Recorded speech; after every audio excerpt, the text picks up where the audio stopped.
서울의 심장부 테헤란로의 우뚝 솟은 넥서스 이노베이션 타워는 유리와 강철로 만들어진 거대한 성체와 같았다.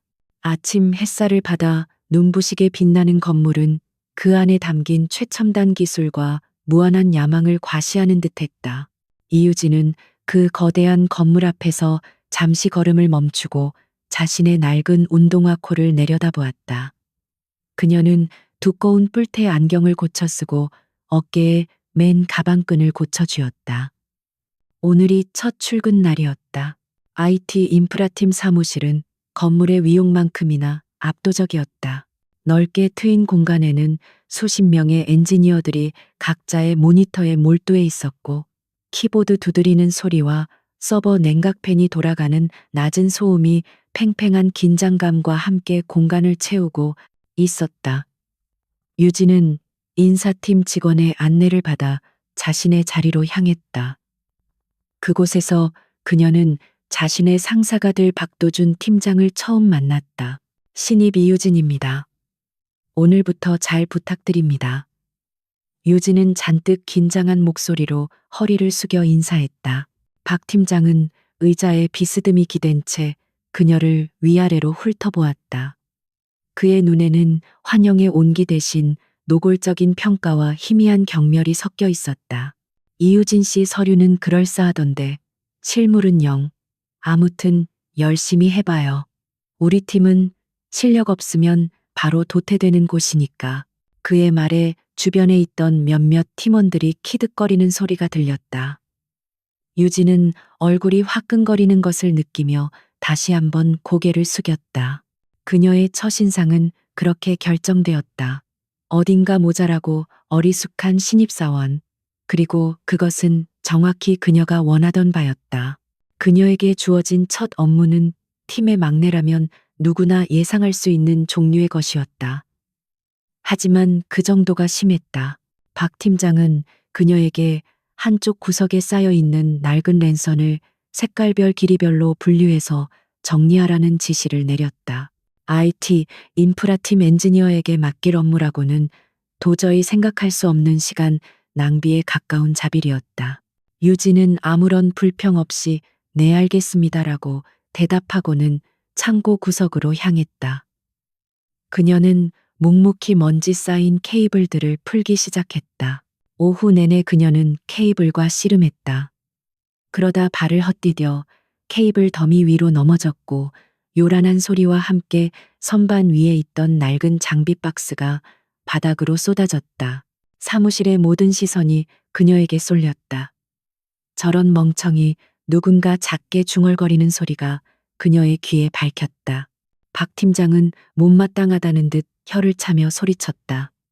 이유진 씨, 일 하나 제대로 못해. 그냥 가만히 앉아있기나 해. 방해하지 말고. 유진은 죄송하다는 말을 연발하며 엉망이 된 바닥을 치웠다.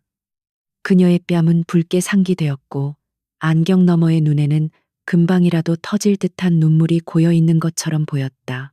팀원들은 그녀를 한심하다는 듯 쳐다보거나 아예 무시해버렸다. 그렇게 이유진은 출근 첫날부터 팀의 공식적인 왕따이자 짐 덩어리로 낙인 찍혔다. 퇴근 시간이 가까워졌을 때 긴급 팀 회의가 소집되었다. 메인 데이터베이스 서버 중 하나에 과부하 문제가 발생했다는 것이었다. 박 팀장은 화이트보드에 복잡한 네트워크 구성도를 그려가며 현란하게 설명했지만 유진의 귀에는 그의 설명 곳곳에서 치명적인 논리적 오류가 들렸다. 그는 문제의 원인을 엉뚱한 곳에서 찾고 있었다. 한참 동안 자신의 지식을 뽐내던 박 팀장은 회의 내내 고개를 숙이고 있던 유진을 갑자기 지목했다. 거기 이유진 씨, 내 말 알아듣고는 있는 건가? 이 상황에서 엘사 스위치의 세션 분배 알고리즘을 어떻게 조정해야 할지 한번 말해봐. 학교에서 배우긴 했나? 그것은 명백히 그녀를 망신 주려는 의도가 담긴 질문이었다. 신입사원이 그것도 첫날 출근한 사람이 대답할 수 있는 수준의 문제가 아니었다. 모든 팀원들의 시선이 다시 한번 그녀에게 집중되었다. 유진은 자리에서 일어나 입술을 달싹였다. 그게 죄송합니다. 아직 공부가 부족해서 잘 모르겠습니다. 그녀의 목소리는 기어들어갈 듯 작았다. 박 팀장의 입가에 기다렸다는 듯이 만족스러운 미소가 걸렸다. 거봐, 내가 뭘 기대했겠어. 이래서 요즘 신입들은 뽑아놔도 쓸모가 없다니까. 그의 말에 사무실에는 다시 한번 비웃음이 터져나왔다. 회의가 끝나고 유진은 자신의 자리로 돌아와 아무 말 없이 컴퓨터 앞에 앉았다. 그녀의 어깨는 축 처져 있었고 누구라도 그녀가 깊은 자괴감에 빠져 있다고 생각했을 것이다. 하지만 어두운 모니터 화면에 비친 그녀의 얼굴은 더 이상 겁에 질린 신입사원의 것이 아니었다. 그곳에는 모든 감정이 지워진 얼음처럼 차가운 분석과 날카로운 결의에 찬 전사의 얼굴이 있었다. 그녀의 머릿속에서는 박 팀장의 잘못된 진단 서버로그에 나타난 미세한 이상 신호, 그리고 팀원들의 안일한 보안 의식에 대한 데이터가 차곡차곡 정리되고 있었다. 그녀는 이곳 넥서스 이노베이션에 놀러 온 것이 아니었다. 그녀는 사냥을 하러 온 것이다. 그리고 오늘 그녀는 사냥감들의 수준이 생각보다 훨씬 낮다는 것을 확인했다. 그녀의 입가에 누구도 눈치채지 못할 아주 희미한 미소가 스쳐 지나갔다. 진짜 게임은 이제부터 시작이었다. 그 후 몇 주 동안 이유진에게 넥서스 이노베이션에서의 하루는 투명 인간이 되는 법을 배우는 시간과도 같았다. 그녀는 중요한 회의에 초대받지 못했고 점심 식사를 함께 하자는 제안도 받지 못했다. 팀원들은 그녀를 앞에 두고 없는 사람처럼 대화했고 꼭 필요한 말이 있을 때는 턱짓으로 그녀를 가리키거나 퉁명스럽게 이름을 부를 뿐이었다. 박도준 팀장의 괴롭힘은 더욱 교묘하고 체계적으로 변해갔다. 그는 유진에게 신입사원 교육이라는 명목 아래 수백 페이지에 달하는 10년 전 기술 매뉴얼을 통째로 외워서 보고서를 작성하라고 지시했다. 또한 팀의 모든 잡무, 예를 들어 커피를 타오거나 고장난 프린터를 고치는 신용을 하거나 다른 팀에 문서를 전달하는 일은 전부 그녀의 몫이 되었다. 하지만 유진은 이 모든 부당한 대우를 자신만의 무기로 활용했다. 그녀는 낡은 기술 매뉴얼을 읽는 척하며 실제로는 회사의 레거시 시스템에 남아있는 고질적인 보안 취약점들을 파악했다. 다른 팀에 문서를 전달하러 다니면서는 각 부서의 물리적 보안 구조와 직원들의 동선을 자연스럽게 익혔다. 모두가 그녀를 무시했기에 그녀의 움직임에는 아무도 신경 쓰지 않았다. 박 팀장이 그녀를 망신 주려고 던져준 또 다른 업무는 지난 분기에 서버 접속 로그 전체를 수작업으로 검토하는 것이었다. 보통 자동화된 분석 툴이 처리해야 할 수백만 줄의 로그를 눈으로 확인하라는 것은 명백한 괴롭힘이었다. 하지만 그것은 박 팀장이 저지른 가장 큰 실수였다. 자동화된 툴은 정해진 패턴의 공격만을 탐지하지만 천재 해커의 눈은 규칙적이지 않은 규칙성을 찾아낼 수 있었다. 며칠 밤낮으로 지루한 텍스트의 바다를 항해하던 그녀는 마침내 그것을 발견했다. 아주 미세하고 불규칙한 소수 프라임 넘버 간격으로 외부의 특정 IP와 통신하는 데이터 패킷. 그 양은 극히 미미해서 시스템 전체 트래픽에 비하면 노이즈 수준에 불과했다. 평범한 엔지니어의 눈에는 시스템 오류나 무시해도 될 잡음처럼 보이겠지만 그녀의 눈에는 어둠 속에서 보내는 약탈자의 비밀 신호와도 같았다. 심장이 미세하게 빠르게 뛰기 시작했다. 이것은 명백한 데이터 유출의 흔적이었다.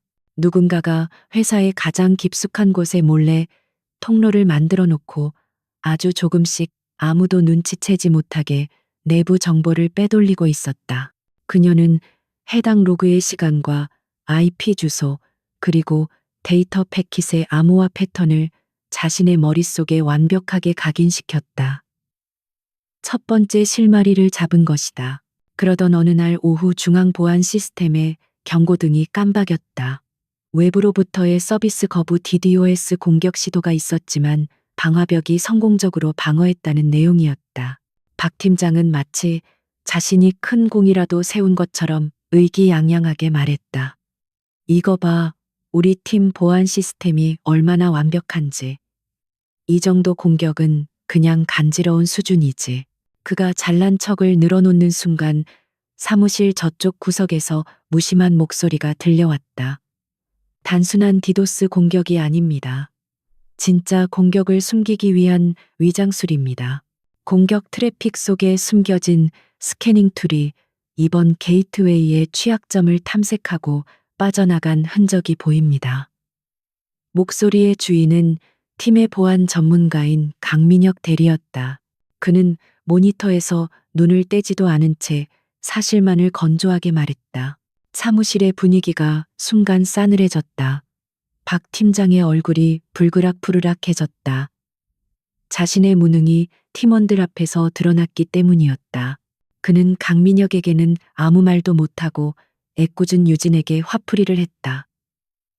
이유진 씨, 멀뚱히 서 있지 말고 서버실에 가서 3번 넥 온도나 확인하고 와.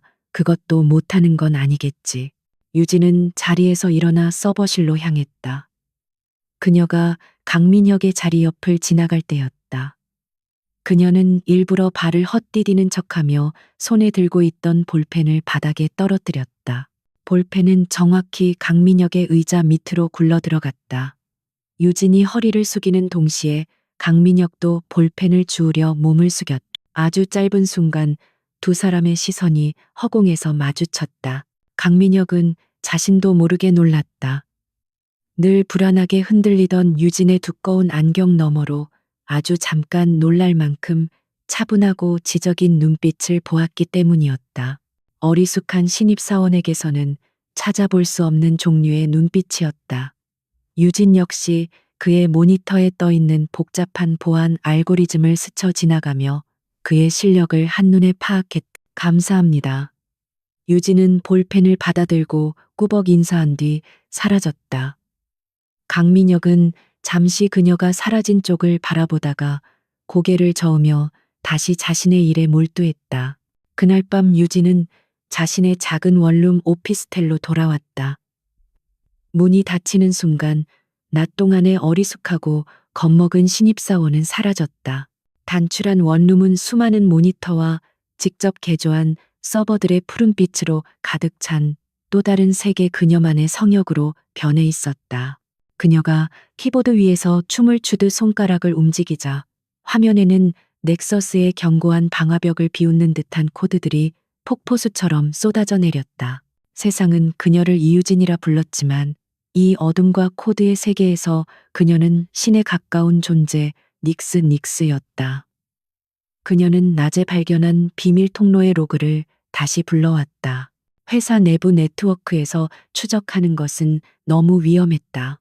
그녀는 여러 개의 가상 서버와 해외 프록시를 거쳐 자신의 흔적을 완벽하게 지우고 마침내 그 비밀 통로의 목적지를 향한 추적을 시작했다. 화면에 떠오른 IP 주소는 그녀의 표정을 차갑게 굳게 만들었다.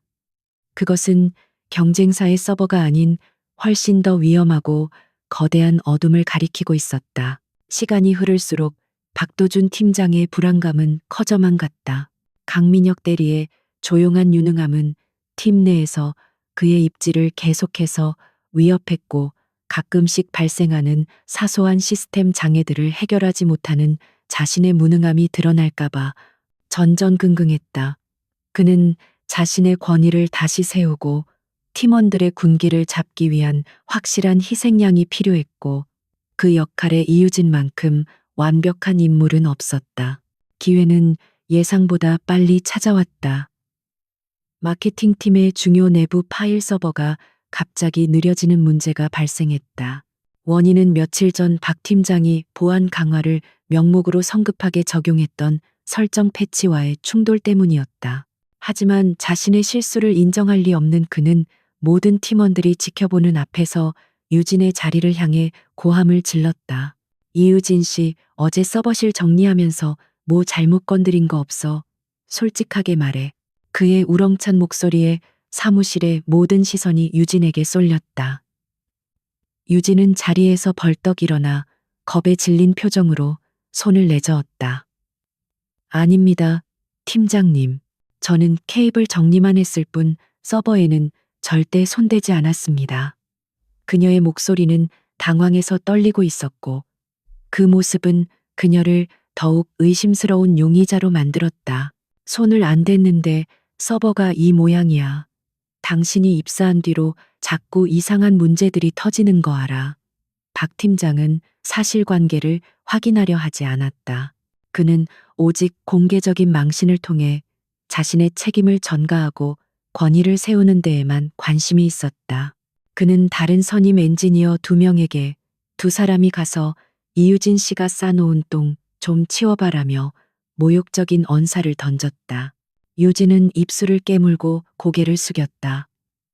그녀의 눈에는 금방이라도 눈물이 터져 나올 것처럼 공포와 억울함이 가득했다. 강민혁은 자신의 모니터에서 눈을 떼지 않았지만 미간을 희미하게 찌푸렸다.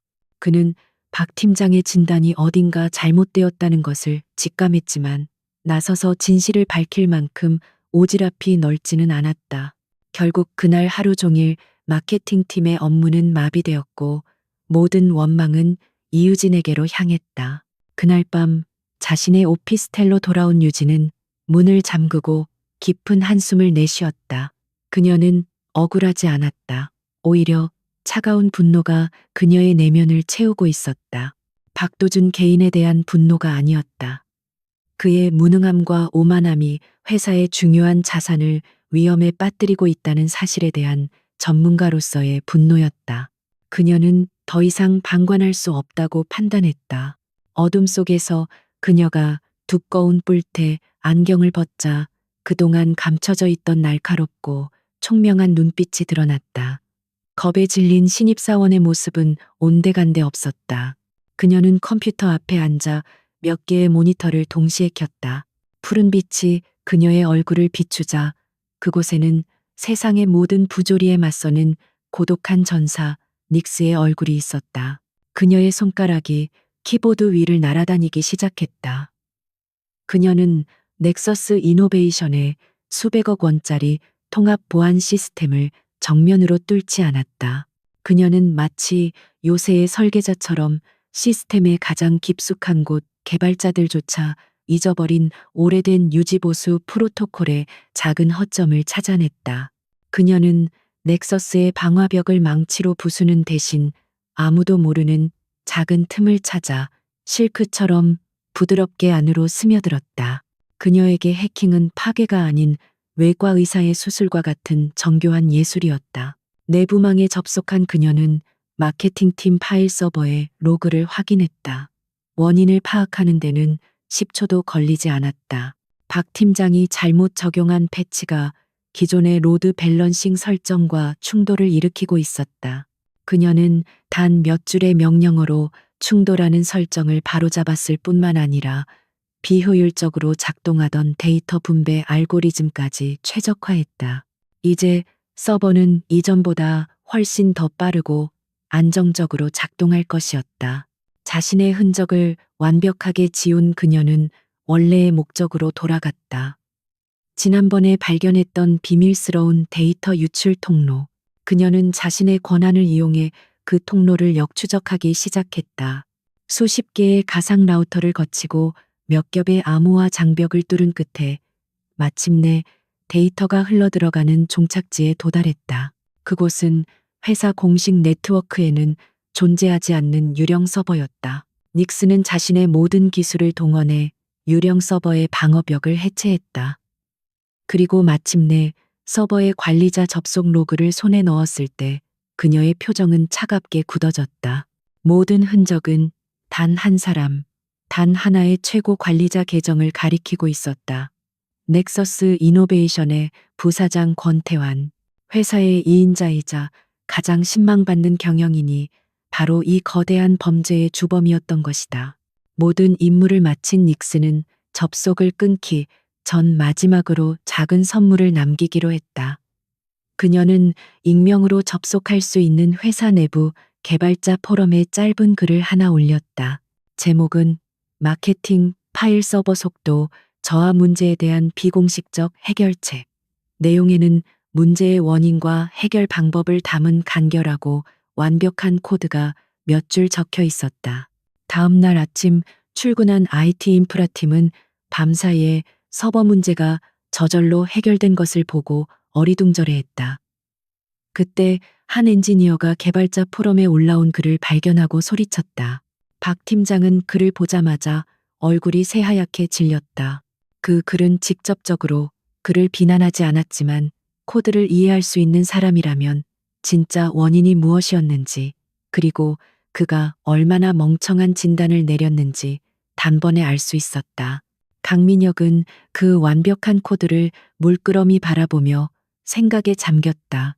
그의 시선이 사무실 구석에서 여전히 어리숙하게 서류 정리를 하고 있는 이유진에게 아주 잠깐 머물렀다. 권태환 부사장의 집무실은 그의 성격처럼 차갑고 미니멀했다. 도시의 전경이 파노라마처럼 펼쳐지는 거대한 통유리창 외에는 어떤 사적인 장식도 찾아볼 수 없었다. 그는 자신의 책상에 내장된 비밀 단말기에 조용히 뜬 경고 메시지를 보고 있었다. 미확인 개체 닉스 고스트 서버에 접근 후 이탈, 메인 서버 설정값 무단 변경. 그의 잘 다듬어진 눈썹이 미세하게 꿈틀했다. 그는 패닉에 빠지지 않았다. 오히려 일종의 지적인 흥미를 느꼈다. 침입자는 회사의 수백억 원짜리 보안 시스템을 비웃듯 들어왔다가 흔적 하나 남기지 않고 사라졌다. 메인 알람은 단 하나도 울리지 않았다. 이것은 어설픈 해커의 소행이 아니었다. 자신과 동등하거나 어쩌면 그 이상의 실력을 가진 프로의 솜씨였다. 그는 인터컴 버튼을 눌렀다. 박도준 팀장 지금 즉시 내 사무실로 오도록. 박도준 팀장은 거의 기다렸다는 듯 헐레벌떡 달려왔다.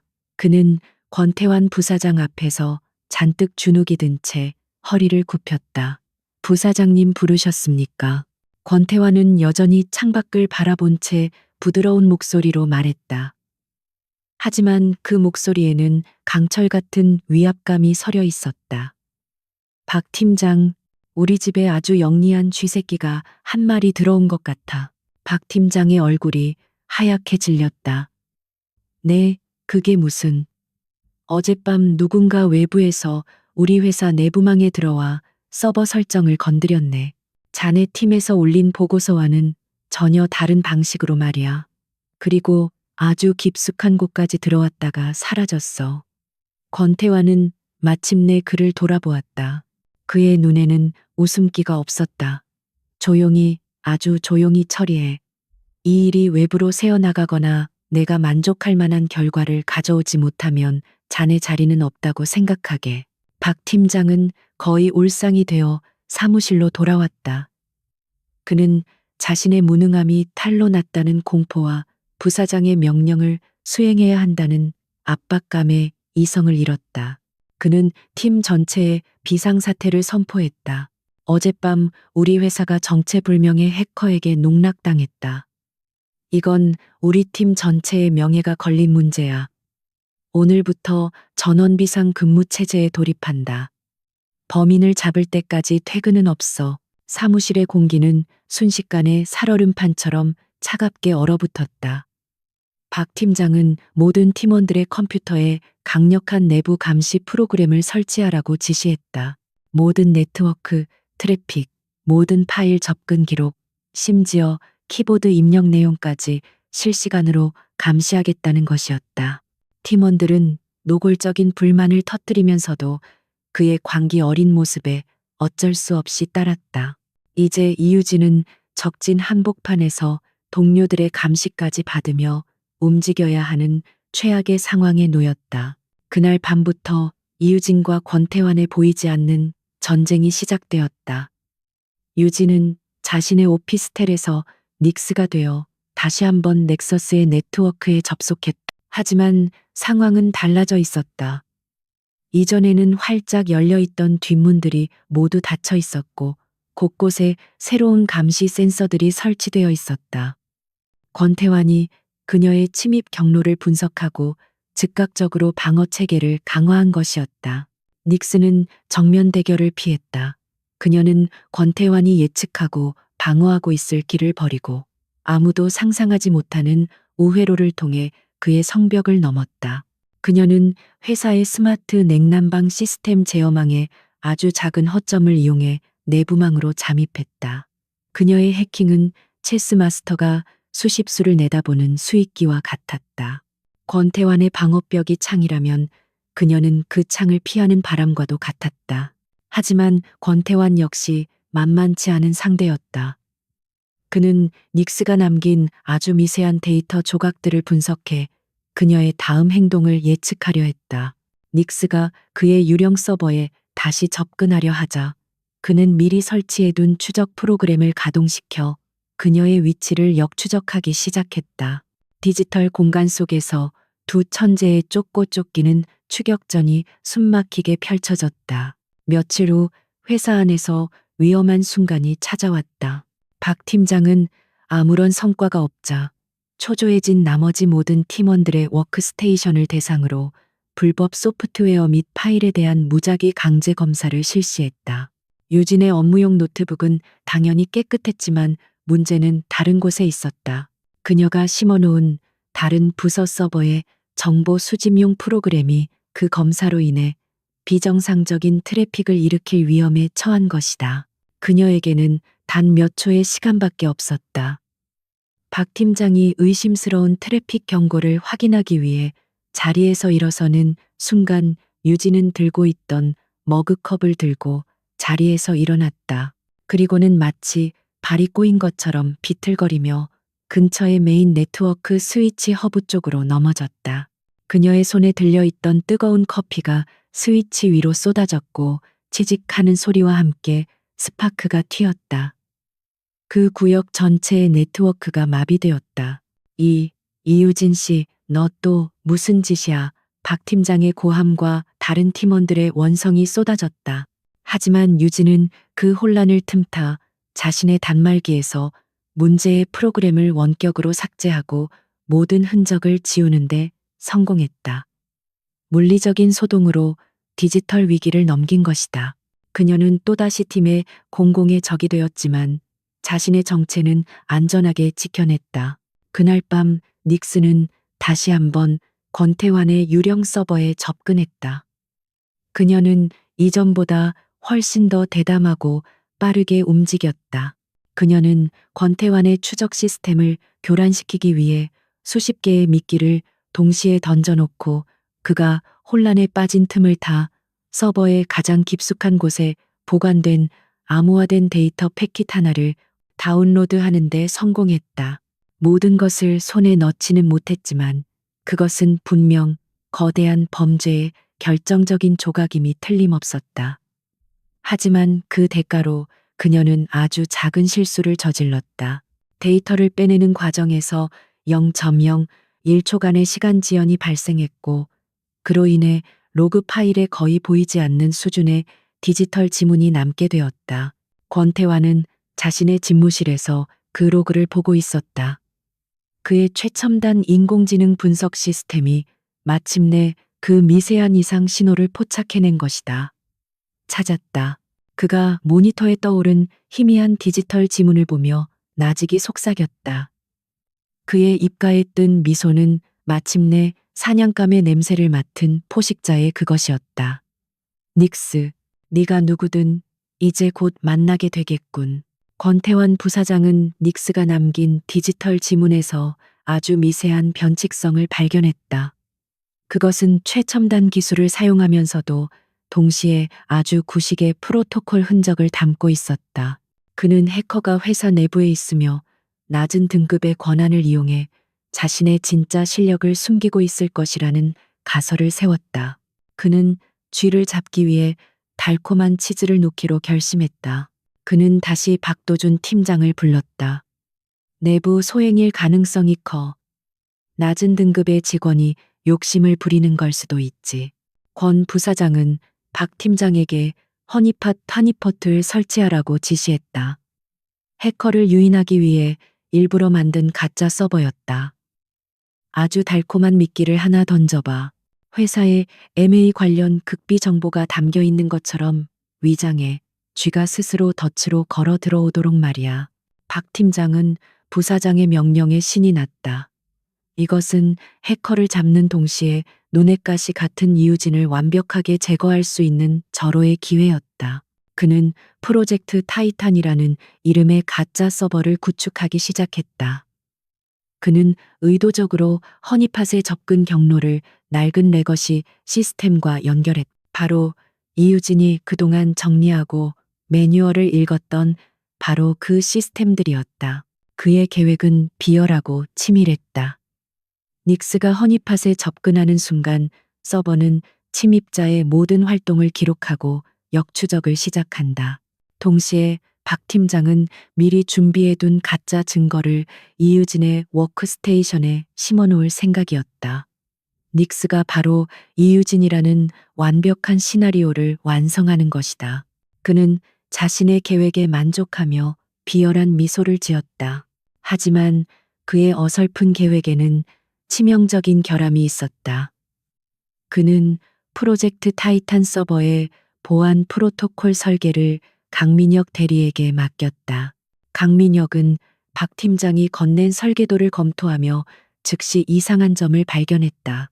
함정 서버의 로그 기록 시스템은 너무나 쉽게 조작될 수 있는 구조였고, 침입자를 탐지하는 트리거는 지나치게 공격적이어서 자칫하면 회사 전체의 메인 네트워크에까지 손상을 줄 수 있었다. 이것은 보안 전문가가 설계한 함정이 아니었다. 특정 대상을 지목하고 증거를 조작하고 빠져나가지 못하게 올가매려는 조잡한 사냥 도구였다. 강민혁은 익명의 개발자가 포럼에 올렸던 완벽한 코드를 떠올렸다. 그리고 그 코드를 올린 진짜 실력자를 잡기 위해 이런 허술한 함정을 만들었다는 사실이 너무나 어처구니가 없었다. 그때부터 강민혁은 이유진을 더욱 유심히 관찰하기 시작했다. 박 팀장은 의도적으로 유진에게 프로젝트 타이탄과 관련된 잡무들을 시켰다. 그녀는 여전히 어리숙한 표정으로 시키는 일을 묵묵히 해냈지만 강민혁은 그녀의 행동이 단순한 부주의가 아니라 시스템의 구조를 파악하기 위한 계산된 움직임처럼 느껴졌다. 그의 의심은 서서히 확신으로 변해가고 있었다. 그는 박 팀장이 무고한 신입사원을 희생양으로 삼으려 한다는 것을 깨달았다. 어느 날 오후 유진은 자신의 자리에서 새로 업데이트된 전체 네트워크 구성도를 보고 있었다. 그녀의 눈에 프로젝트 타이탄이라는 이름의 낯선 서버가 들어왔다. 그녀는 단번에 그것이 허니팟이라는 것을 알아챘다. 그것도 아주 조잡하고 위험한 방식에. 그녀가 설계도의 취약점을 분석하고 있을 때 강민혁이 커피를 들고 그녀의 자리 뒤를 지나갔다. 그는 멈추지 않았다. 하지만 그녀의 귀에만 들릴 정도로 낮은 목소리로 혼잣말처럼 중얼거렸다. 벌꿀이 항상 달콤한 건 아니죠. 그 말은 바람처럼 스쳐 지나갔지만 유진의 뇌리에는 번개처럼 밝혔다. 그것은 명백한 경고였다. 그가 함정이라는 것을 알고 있으며 자신이 그 함정의 목표라는 것까지 암시하고 있었다. 유진은 밖으로 아무런 반응도 보이지 않았다. 여전히 멍한 표정으로 모니터를 보고 있었지만 그녀의 심장은 미세하게 빠르게 뛰고 있었다. 강민혁. 그는 단순한 방관자가 아니었다. 그는 이 미친 게임의 규칙을 이해하고 있는 또 다른 플레이어였다. 그녀는 이 위험한 곳에서 처음으로 자신의 편일지도 모르는 존재를 발견했다. 그것은 작은 위안이자 새로운 변수였다. 그날 밤 닉스는 자신의 성역에서 프로젝트 타이탄의 전체 설계도를 띄워놓고 있었다. 박도준이 파놓은 어설픈 함정은 그녀에게 위기가 아닌 기회였다. 적이 스스로 만들어 놓은 무대, 그 무대 위에서 적을 자신의 함정 속으로 끌어들여 파멸시킬 수 있는 절호의 기회. 그녀는 박 팀장뿐만 아니라 그 뒤에 있는 진짜 배우 권태환까지 끌어들일 더 큰 그림을 그리기 시작했다. 재미있어지겠네. 닉스는 얼음처럼 차가운 미소를 지으며 키보드에 손을 얹었다. 그녀의 손가락이 움직이기 시작하자 모니터에는 박도준의 함정을 역이용하여 권태환의 유령 서버로 향하는 또 다른 비밀 통로를 만들어내는 복잡한 코드들이 그려지기 시작했다. 이제 그녀는 더 이상 방어만 하지 않을 것이다. 사냥꾼이 파놓은 덫을 이용해 사냥꾼을 사냥할 시간이었다. 다음 날 아침, 박도준 팀장은 자신이 설치한 덫의 먹잇감이 걸려들기만을 초조하게 기다리고 있었다. 그는 닉스라는 해커가 프로젝트 타이탄 서버의 달콤한 유혹을 절대 뿌리치지 못할 것이라고 확신했다. 그리고 그 해커의 정체가 이유진으로 밝혀지는 순간 자신의 모든 문제가 해결될 것이라 믿었다. 바로 그때 그의 모니터에 경고 메시지가 깜박였다. 미확인 외부 접속자 프로젝트 타이탄 서버의 접근 시도. 박 팀장의 얼굴에 회심의 미소가 번졌다. 걸려들었구나, 이 멍청한 년. 그는 즉시 추적 프로그램을 가동하고 보안팀에 비상 연락을 취했다. 이제 그가 준비한 시나리오대로 증거를 조작하고 이유진을 범인으로 몰아가기만 하면 되었다. 하지만 그는 자신이 상대하고 있는 존재가 누구인지 전혀 모르고 있었다. 닉스는 박도준이 설치한 조잡한 덫 안으로 일부러 발을 들였다. 하지만 그녀는 먹이가 아니었다. 그녀는 덫을 자신의 것으로 만들기 위해 온 사냥꾼이었다. 그녀가 허니팟에 접근하는 척하며 심어놓은 작은 코드가 활성화되자 프로젝트 타이탄 서버의 제어권은 순식간에 박도준에게서 닉스에게로 넘어왔다. 박 팀장의 모니터에 뜨던 추적 프로그램은 이제 닉스가 보여주는 가짜 정보만을 쫓고 있었다. 이제 함정 서버는 닉스의 안전한 기지가 되었다. 그녀는 이곳을 발판 삼아 그동안 파악해 두었던 권태환 부사장의 유령 서버로 향하는 마지막 방어벽을 뚫었다. 마침내 그녀의 눈앞에 거대한 데이터 저장소의 모습이 드러났다. 그 안에서 그녀는 판도라의 상자라는 이름의 폴더를 발견했다. 호기심에 폴더를 열어본 순간 그녀는 자신의 눈을 의심했다. 그 안에는 단순한 기업 비밀이나 고객 정보 따위가 들어있지 않았다.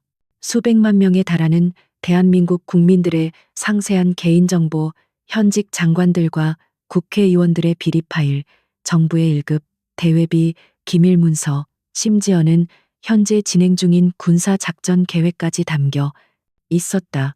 이것은 단순한 데이터, 밀매가 아니었다.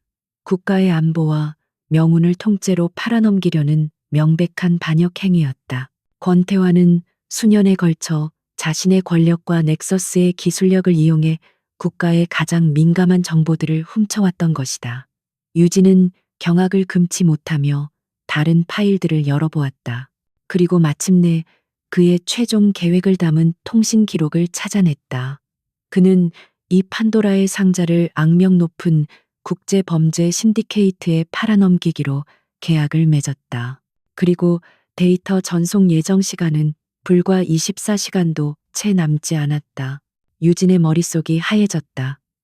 이 정보가 넘어가는 순간 국가는 회복할 수 없는 혼란에 빠질 것이다.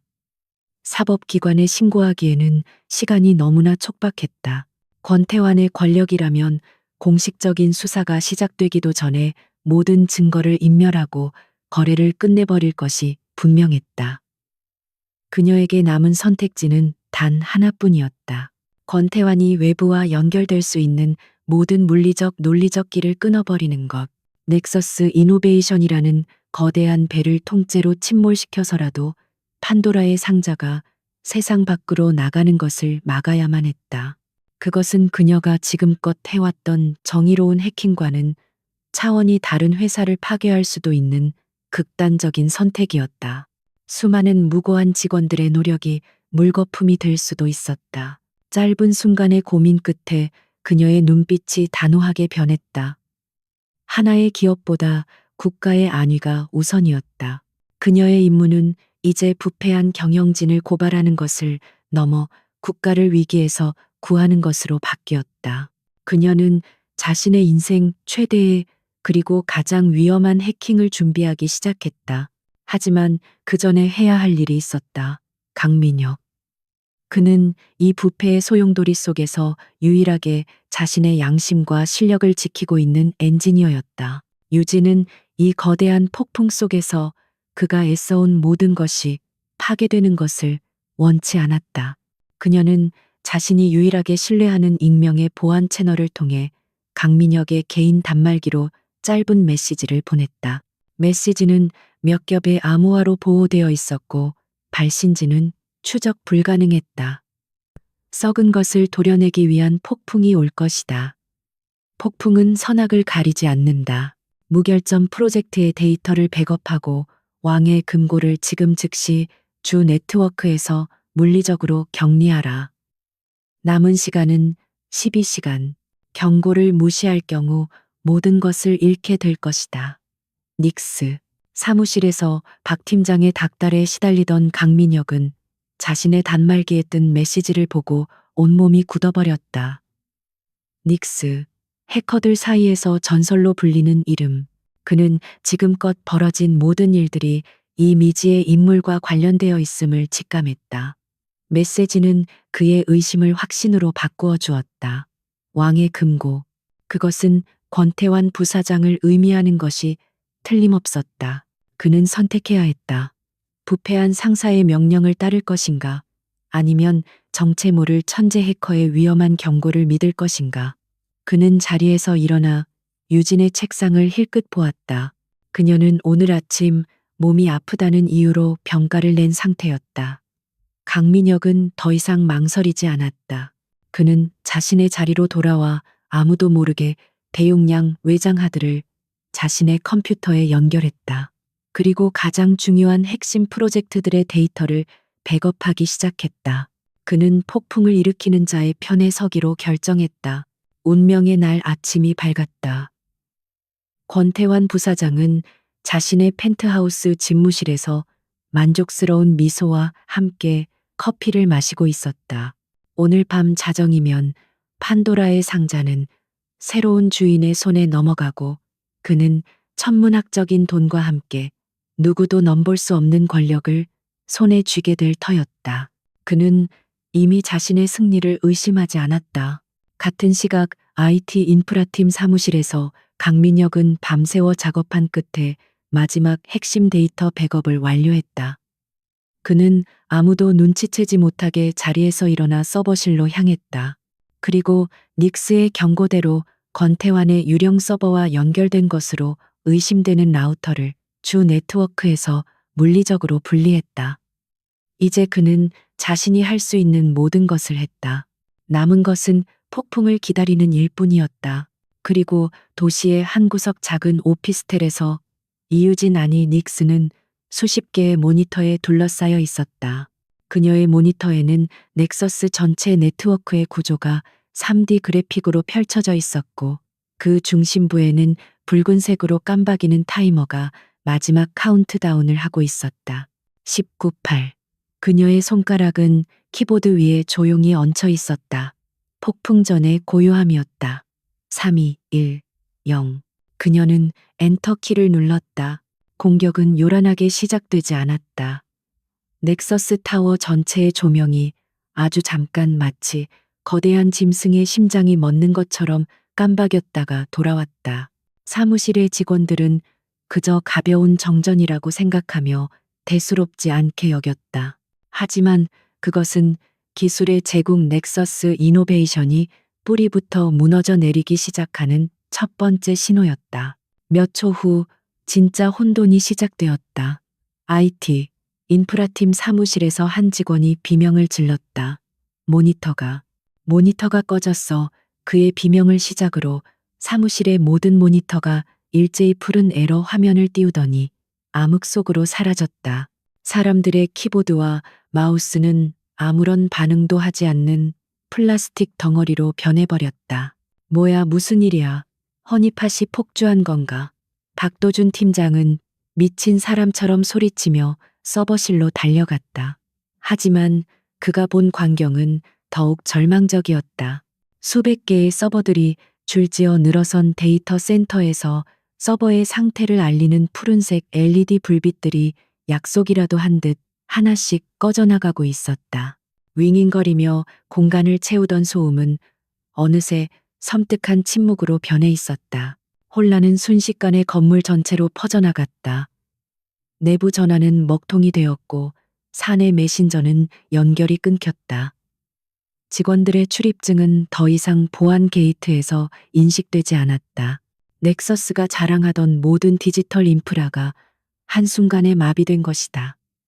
수십억 달러 가치의 회사는 외부와 완벽하게 단절된 거대한 강철 무덤으로 변해버렸다. 최상층 펜트하우스에서는 권태환 부사장이 자신의 모니터를 보며 경악하고 있었다. 그가 수년에 걸쳐 준비해온 판도라의 상자 데이터 전송이 99.9%에서 멈춰버린 것이다. 화면에는 붉은색 글씨로 전송 실패, 네트워크 연결 끊김 이라는 메시지만이 떠 있었다. 그는 괴물처럼 포효하며 책상 위의 모든 것을 바닥으로 쓸어버렸다. 닉스, 감히 내 것을 내 계획을. 건물 전체가 패닉에 빠져 있던 바로 그 순간이었다. 죽어있던 모든 스크린이 다시 살아났다. 직원들의 데스크톱 모니터 복도의 디지털 게시판, 그리고 1층 로비의 거대한 미디어 월까지 모든 화면에는 똑같은 것이 표시되고 있었다. 검은 배경 위로 마치 선언문처럼 빛나는 하얀색 텍스트였다. 넥서스에 깃든 어둠을 심판하노라. 도둑맞은 진실은 이제 빛으로 돌아올 것이다. 닉스, 사무실을 가득 메웠던 소음이 거짓말처럼 멎었다. 수백 명의 직원들은 마치 유령이라도 본 듯 자신들의 모니터에 떠 있는 메시지를 멍하니 바라보았다. 이것은 단순한 시스템 장애가 아니었다.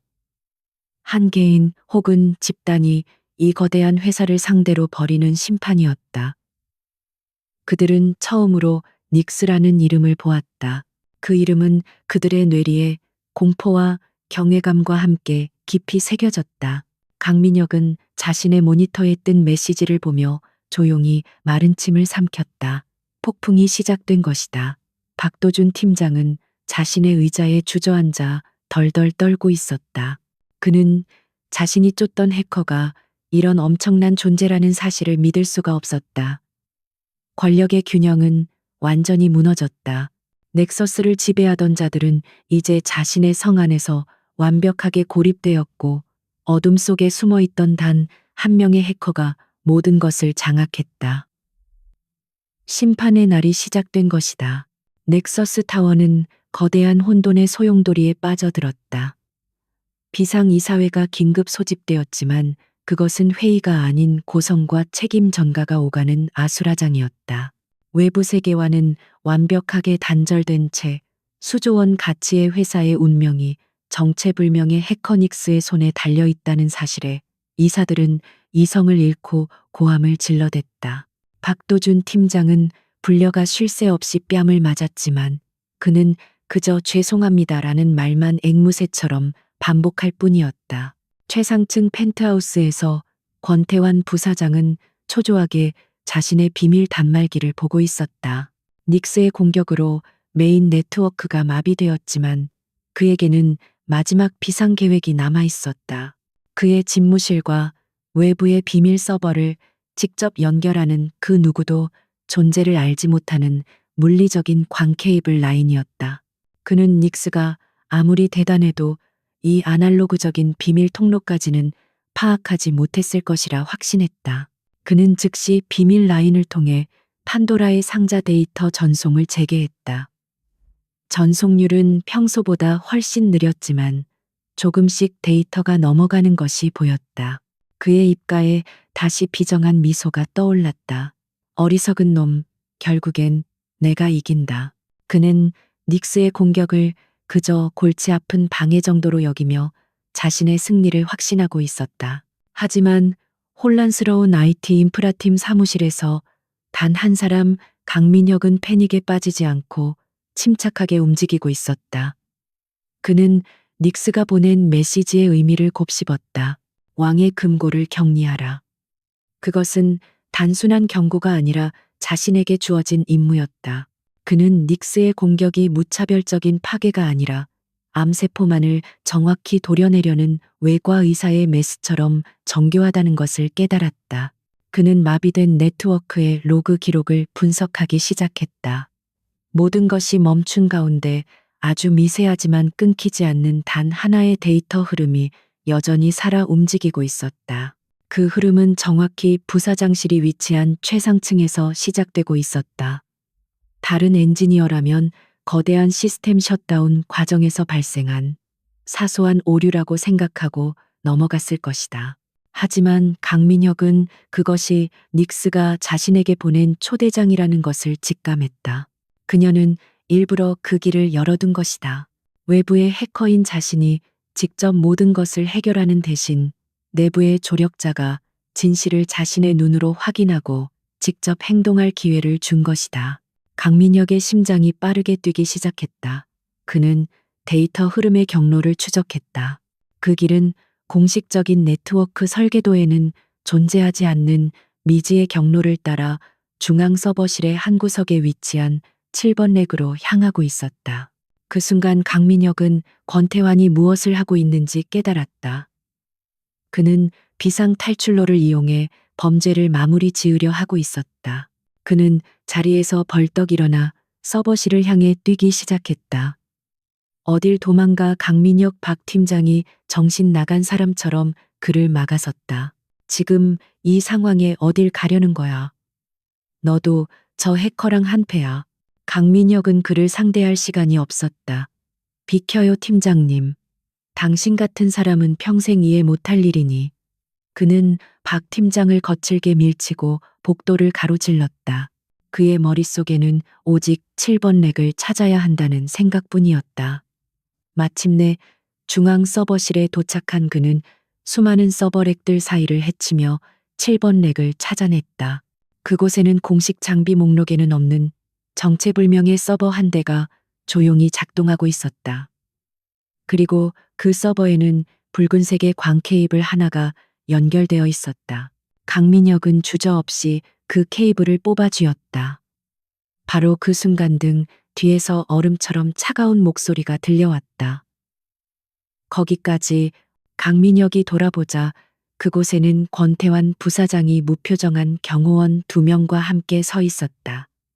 그의 얼굴에서는 평소의 부드러운 미소 대신 살기가 뿜어져 나오고 있었다. 자신의 마지막 탈출로가 발각되자 그는 마침내 본색을 드러낸 것이다. 자네가 내 생각보다 똑똑하군 강대리. 하지만 거기까지다. 그 손에 든 걸 조용히 내려놓는 게 좋을 거야.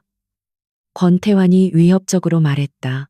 경호원들이 천천히 강민혁에게 다가왔다. 물리적인 힘으로는 도저히 이길 수 없는 상황이었다. 하지만 강민혁에게는 마지막 카드가 남아 있었다. 닉스가 남겨준 초대장은 단순히 길을 안내하는 것만이 아니었다. 그는 재빨리 근처에 있던 비상용 모니터를 그 정체불명의 서버에 연결했다. 그리고 경호원들이 그의 팔을 붙잡으려는 순간 모니터가 켜졌다. 화면에는 데이터 전송 상태 창과 함께 판도라의 상자 안에 담겨 있던 끔찍한 내용물들의 일부가 펼쳐져 있었다. 국민들의 개인정보, 정부 기밀문서, 그리고 권태환이 국제범죄 조직과 나눈 대화 기록까지 닉스가 그가 볼 수 있도록 모든 것을 준비해 둔 것이다. 그것은 누구도 부인할 수 없는 반역의 증거였다. 권태환의 얼굴이 일그러졌다. 그를 둘러싸고 있던 경호원들의 움직임도 순간 멈칫했다. 그들은 그저 부사장을 경호하는 임무를 맡았을 뿐 국가를 배신하는 범죄에 가담할 생각은 없었다. 그들의 눈빛이 흔들리기 시작했다. 강민혁은 숨을 죽인 채 이 위태로운 대치 상황의 끝이 어디로 향할지 지켜보고 있었다. 혼돈의 중심에서 진실이 마침내 모습을 드러낸 순간이었다. 서버실의 공기는 팽팽하게 당겨진 활시위처럼 긴장감으로 가득했다. 권태환의 경호원들은 모니터에 떠 있는 반역의 증거와 살기가 등등한 자신들의 고용주 사이에서 이러지도 저러지도 못하고 있었다. 바로 그때 강민혁이 침묵을 깨고 입을 열었다. 그의 목소리는 낮았지만 서버실의 모든 사람의 귀에 똑똑히 밝혔다. 이건 단순한 기업 정보 유출 사건이 아닙니다. 국가를 통째로 팔아넘기려는 반역 행위입니다. 당신들도 이 반역의 공범이 되고 싶은 겁니까? 그의 말은 경호원들의 마지막 남은 충성심을 흔들었다. 그들은 범죄자의 경호원일지는 몰라도 매국노의 하수인이 되고 싶지는 않았다. 그들은 약속이라도 한 듯 한 걸음 뒤로 물러섰다. 이제 권태환은 완전히 혼자가 되었다. 때마침 소란을 듣고 달려온 회사 이사들과 그 뒤를 따르던 박도준 팀장이 서버실로 들이닥쳤다. 그들은 경호원들과 대치하고 있는 강민혁과 완전히 무너진 표정의 권태환, 그리고 모니터에 떠 있는 끔찍한 내용들을 보고는 할 말을 잃었다. 박 팀장은 이 상황을 이해하지 못하고 손가락질하며 고래고래 소리를 질렀다. 저놈입니다. 강민혁 저놈이 배신자입니다. 저놈이 분명 해커와 한패입니다. 궁지에 몰린 권태환 역시 마지막 발악을 시작했다. 그는 이사들을 향해 절박하게 외쳤다. 저건 다 가짜요. 닉스라는 정체불명의 해커가 날 모함하기 위해 심어놓은 조작된 증거란 말이오. 저들이 우리 회사를 망하게 하려는 겁니다. 그의 연기는 너무나 실감나서 몇몇 이사들은 정말로 그런 것일지도 모른다며 술렁이기 시작했다. 바로 그때였다. 서버실 문이 아주 조용히 열리고 이유진이 안으로 걸어 들어왔다. 그녀는 더 이상 두꺼운 뿔테 안경을 쓰고 있지 않았다. 겁에 질려 항상 움츠러들어 있던 어깨는 활짝 펴져 있었고 바닥만 보던 시선은 정면을 향해 있었다. 늘 불안하게 흔들리던 눈빛은 깊은 호수처럼 고요하고 총명하게 빛나고 있었다. 그녀는 마치 전혀 다른 사람처럼 여왕처럼 당당하고 침착했다. 사무실의 모든 사람들이 갑작스러운 그녀의 등장에 놀라 쳐다보았다. 권태환은 그녀를 알아보지 못했고 박 팀장은 네가 여길 어디라고 들어와 라며 소리치려 했다. 하지만 유진은 그 누구에게도 시선을 주지 않았다. 그녀는 소란의 중심을 가로질러 텅 비어있는 메인 컨트롤 터미널 앞으로 걸어갔다. 그녀는 자신의 낡은 노트북을 터미널에 연결했다. 그리고 키보드 위에 손을 얹었다. 그녀의 손가락이 움직이기 시작하자 사람들은 자신의 눈을 의심했다. 그것은 타이핑이 아니었다. 마치 피아니스트가 건반 위에서 연주하듯 우아하고 폭발적인 속도로 코드를 입력하고 있었다. 죽어있던 메인 관제 스크린이 그녀의 명령에 따라 하나씩 살아나기 시작했다. 그녀는 말 한마디 없이 오직 코드로 모든 진실을 증명해 보였다. 첫 번째 화면에는 권태환의 유령 서버에 담겨 있던 판도라의 상자에 원본 데이터가 떠올랐다. 두 번째 화면에는 권태환이 국제범죄 조직과 실시간으로 주고받던 암호화된 통신 내용이 해독되어 나타났다. 세 번째 화면에는 박도준 팀장이 프로젝트 타이탄 함정을 설계하며 남긴 시스템 로그 기록이 낱낱이 공개되었다. 그것은 그 어떤 웅변보다도 강력하고 압도적인 누구도 부인할 수 없는 진실의 파도였다. 이사들은 입을 다물지 못했고 강민혁은 경외감에 찬 눈으로 그녀를 바라보았다. 권태환 부사장은 다리에 힘이 풀린 듯 의자에 주저앉았다. 그의 제국이, 그의 모든 계획이 저 보잘것없어 보이던 신입사원의 손끝에서 완벽하게 파괴되고 있었다. 가장 큰 충격을 받은 것은 박도준 팀장이었다. 그의 머릿속에서 자신이 그토록 무시하고 괴롭혀왔던 어리숙한 신입사원의 모습과 지금 눈앞에서 회사의 운명을 쥐고 흔들고 있는 전설의 해커 닉스의 모습이 겹쳐졌다. 그는 숨을 헐떡이다가 결국 눈자위를 드러내며 그 자리에 힘없이 쓰러졌다. 공포가 그의 심장을 멎게 한 것이다. 모든 증거를 화면에 띄운 유진은 마침내 키보드에서 손을 떼고 자리에서 일어났다. 그녀는 얼어붙은 채 자신을 바라보고 있는 이사들을 향해 돌아섰다. 그리고는 처음으로 입을 열었다. 그녀의 목소리는 더 이상 떨리지 않았다. 아주 차분하고 명료하고 모든 것을 장악하는 힘이 담겨 있었다. 이제 회의를 시작하죠. 이유진의 그 한마디에 넥서스 타워의 권력 구조는 완전히 재편되었다. 그녀는 회의실의 가장 상석에 앉았다. 겁에 질린 이사들은 마치 판결을 기다리는 죄인처럼 그녀의 맞은편에 나란히 앉아 있었다. 그녀의 목소리는 차분했지만 그 안에는 거역할 수 없는 무게가 실려 있었다. 지금부터 제가 하는 말을 한마디도 놓치지 말고 들으십시오. 이것은 제안이 아니라 여러분이 회사를 살리기 위해 따라야 할 유일한 지침입니다. 그녀는 먼저 강민혁에게 판도라의 상자 데이터를 국가안보와 직결된 극비 정보로 분류하고 자신이 지정하는 정부 내 비밀기관에 직접 인계하도록 지시했다. 권태환의 영향력이 닿지 않는 국가의 그림자 속에서 움직이는 신뢰할 수 있는 조직이었다. 그녀의 말에 이사들은 감히 토를 달지 못했다. 그들은 자신들의 목숨과 회사의 운명이 그녀의 손에 달려 있다는 것을 잘 알고 있었다. 몇 시간 후 정체를 알 수 없는 검은 양복의 남자들이 넥서스 타워에 도착했다. 그들은 언론이나 경찰의 눈을 피해 조용히 움직였다. 권태환 부사장과 의식을 차린 박도준 팀장을 비롯한 모든 공범들은 소리 소문 없이 연행되었다. 며칠 뒤 언론에는 그들이 일신상의 이유로 인한 갑작스러운 사임을 했다고 보도되었지만 그들은 국가의 가장 깊은 어둠 속으로 끌려가 다시는 세상의 빛을 보지 못했다. 거대한 폭풍이 지나간 후 이유진은 회사를 재건하는 작업에 착수했다. 그녀의 옆에는 이제 그녀의 가장 든든한 파트너가 된 강민혁이 함께했다. 그들은 넥서스의 낡고 부패한 디지털 인프라를 밑바닥부터 새로 설계하기 시작했다.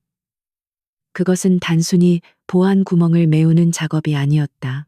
투명성과 윤리, 그리고 실력을 기반으로 하는 새로운 질서를 만드는 창조의 과정이었다.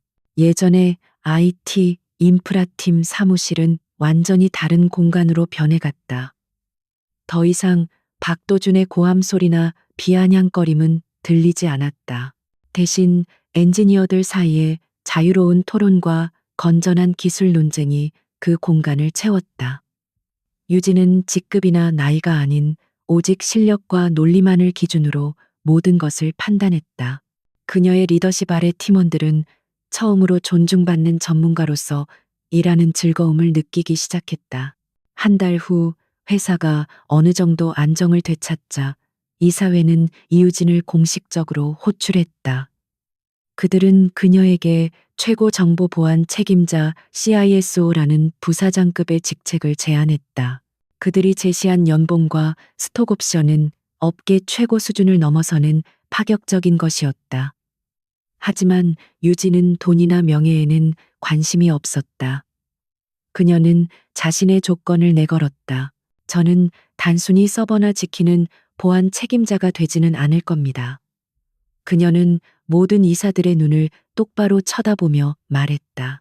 첫째, 회사 내에 독립적인 윤리감시위원회를 설치하고 저에게 그 위원회의 모든 활동에 대한 감사 권한을 주십시오. 둘째, 직장 내 괴롭힘을 포함한 모든 비윤리적 행위에 대해 무관용 원칙을 적용하고 실력 있는 인재가 차별받지 않는 공정한 인사 시스템을 구축하십시오. 마지막으로 강민혁 대리를 제 직속 부팀장으로 승진시켜 주십시오. 그녀의 조건은 회사의 경영 자체에 개입하겠다는 선언과도 같았다. 이사들은 잠시 망설였지만 선택의 여지가 없었다. 그들은 그녀가 아니면 이 회사를 구할 수 없다는 것을 알았다. 그들은 그녀의 모든 조건을 수락했다. 그렇게 이유진은 넥서스 이노베이션의 가장 젊고 가장 강력한 권한을 가진 임원이 되었다. 시간이 흘러 유진은 자신의 새로운 집무실 창가에 서서 도시를 내려다보고 있었다. 박도준이 쓰던 비좁은 구석자리가 아닌 시내가 한눈에 내려다 보이는 넓고 쾌적한 공간이었다. 그녀는 더 이상 자신을 감추기 위한 두꺼운 안경이나 낡은 옷을 입지 않았다. 그렇다고 권위적인 정장을 입지도 않았다. 그녀는 그저 편안하고 자신감 있는 모습 이유진 그 자체였다. 팀장님, 다음 분기 보안 로드맵 초안입니다. 강민혁이 들어와 서류를 내밀었다. 그들은 더 이상 불안한 신입사원과 까칠한 대리가 아니었다.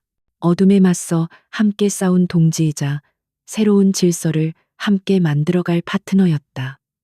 그들의 대화는 존중과 신뢰로 가득 차 있었다. 유진은 자신의 팀원들이 일하는 사무실을 둘러보았다. 그곳에는 더 이상 왕따 당하던 신입사원도 복수심에 불타던 해커닉스도 없었다.